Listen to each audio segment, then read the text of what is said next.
Hi! For today's video, ipapakita ko sa inyo yung Pansit Habhab Hong Kong version. Let's go!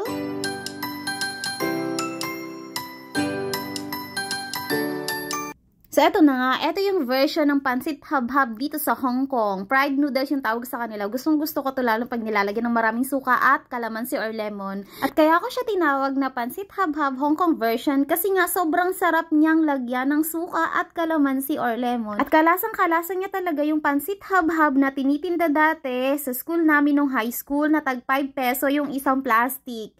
Tapos nilalagyan siya ng maraming suka tapos kakainin mo rin siya nung nakalagay sa plastic. Di mo na siya kailangan gamitan ng kutsara or tinidor or kahit ano, basta yung nasa plastic na habhabin mo na yun. Kaya nga siya tinawag na Pansit Habhab eh.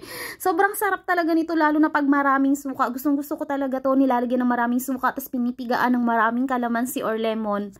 O tingnan nyo, di ba ganito yung itsura nun? Kaya lang ito, wala siyang maraming sibuyas at bawang. Yun kasi yung Pansit Habhab, meron siyang mga bawang ata or sibuyas. Hindi ko na masyado matandaan. Kasi high school pa ata ako yung huling kain ko noon. Pero yung lasa nito, hindi ko makakalimutan ganito yung lasa niya. Kaya noong una ko itong natikman, naalala ko kaagad yung Pansit Habhab.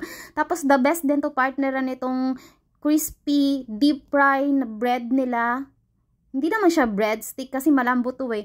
Uy, sobrang crunchy nito. Gustong-gusto itong i-partner dito sa Pansit Habhab Hong Kong version. O, diba may sarili na akong tawag sa kanya. Pero yung tawag talaga sa kanya dito is fried noodles. So, nag-decision lang ako ng ako lang kasi nga kalasa nga siya ng Pansit Habhab. So, meron na akong Pansit Habhab Hong Kong version.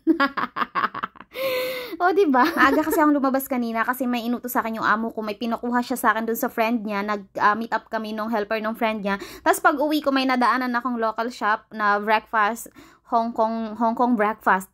Hong Kong breakfast yung mga tinitinda nila. Yung mga congee, mga siomai, mga dumplings, rice roll. May mga ganito sila. So, pang breakfast talaga to. Mga Chinese breakfast ang tawag sa kanya. At pag napapadaan talaga ako sa ganong shop, hindi talaga pwedeng hindi ako bumili nung tinapay na crunchy. Hindi ko alam kung anong tawag doon. Basta crunchy siya. Oh, deep fry bread na lang. O sige, lagyan na natin ang pangalan. Deep fry bread. Mura lang yan. $11 lang yung isa. Sobrang laki na mabubusog ka na talaga. Kaya lang sobrang oily niya din. Kaya hindi rin siya advisable na lagi mong kainin tuwing breakfast kasi nga sobrang oily niya. Pero sobrang sarap. Dalawang klase yan. Mayroong matamis, mayroong plain lang. Yung binili ko plain lang yan kasi masarap nga siyang i-partner sa fried noodles. So pag nandito kayo sa Hong Kong, itry nyo rin to.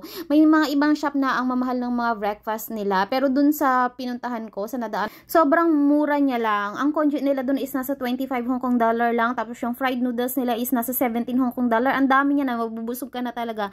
Kaya sa mga nakakamiss dyan ng Pansit Habhab, itry nyo na po ito. Lagyan nyo lang ng suka and lemon and then that's it. So yun lang po for today's video. Thank you po for watching. Bye and God bless.